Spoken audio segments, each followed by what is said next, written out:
श्री स्वामी समर्थ.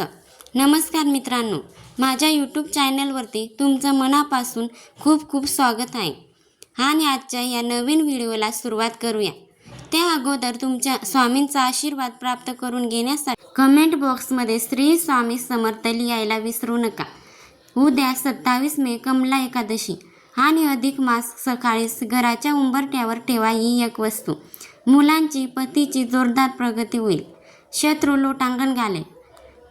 उद्या 27 मे असा दुर्मिळ योग येत आहे जो वर्षानुवर्ष येत नाही. आणि उद्या कमला एकादशी आणि भर म्हणजे पवित्र अधिक मास. जेव्हा अधिक मास आणि एकादशी एकत्र येतात तेव्हा ब्रह्मांडातल्या सर्व सकारात्मक शक्ती सक्रिय होतात. तुमच्या आयुष्यात असं घडतंय का? तुम्ही कष्ट खूप करतायत पण यश मिळत नाही. घरात पैसा येतो पण टिकत नाही.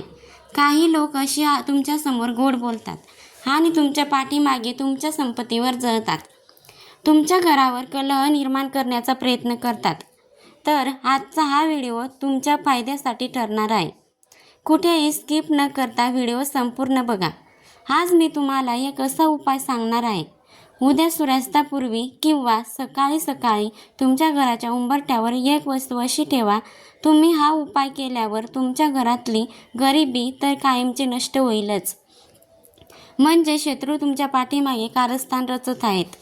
ते स्वतः येऊन तुमच्या चरणावर लोटांगण घालतील. त्यांच्या सर्व चाली उलटून पडतील. हा व्हिडिओ शेवटपर्यंत नक्की बघा. जर तुम्ही एकही सेकंद मिस केला नाही तर तुम्हाला ह्या उपायाची योग्य पद्धत काहीच समजणार नाही. 27 मे रोजी येणाऱ्या कमला एकादशीला पदिनी एकादशी या दोन नावाने ओळखले जाते. धनलाभ, सुख समृद्धी आणि नकारात्मकता दूर करण्यासाठी घराच्या मुख्य उंबरठ्यावर स्वस्तिक किंवा गोमती चक्र ठेवणे अत्यंत शुभ मानले जाते. या दिवशी केलेली विष्णू लक्ष्मी पूजा आणि उंबरठ्याचे उपाय 7 पिढ्यांचे दारिद्र्य नष्ट करतात अशी धार्मिक श्रद्धा आहे.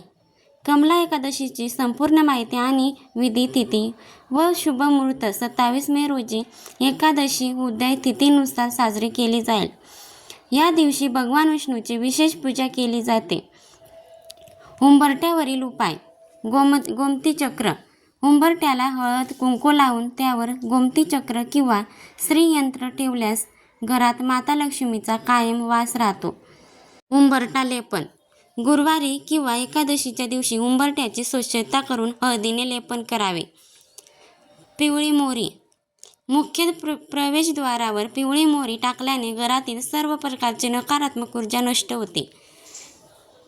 इच्छापूर्तीसाठी तोडगा. एक पिवळा कागद घेऊन त्यावर 3 महत्त्वाच्या इच्छा लिहा आणि ओम विष्णवे नमः या मंत्राचा जप करून देवघरात किंवा उंबरठ्याजवळ ठेवा.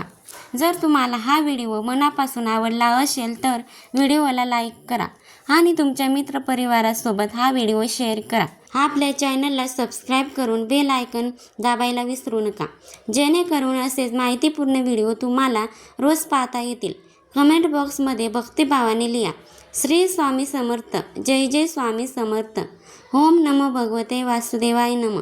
धन्यवाद.